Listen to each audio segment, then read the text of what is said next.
Hi there metalheads, and welcome to another Euroboor do-it-yourself repair video. When the slides of your machine aren't properly set, it could lead to dangerous situations. In this video, we'll show you how to adjust the slides. What you need for this repair video is one of these two Allen wrenches. In case of an older machine, you also need a wrench size 8. Now let's start with removing two of the three handles. Leave the third one in, so you can move the machine up and down during the repair process.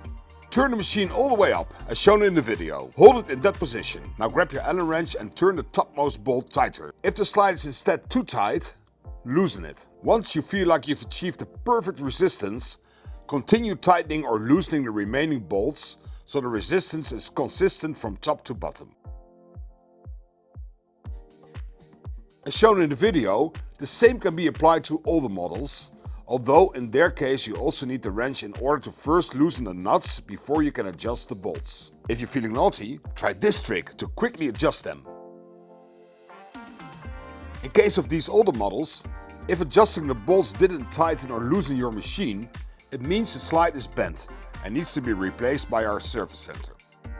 To work the most safely, the resistance from the slide must be strong enough that you cannot press the machine down by hand. This is what we at Euroboor recommend. And that's it!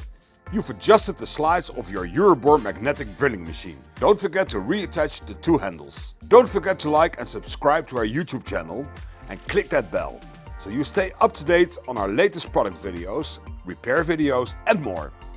See you next time!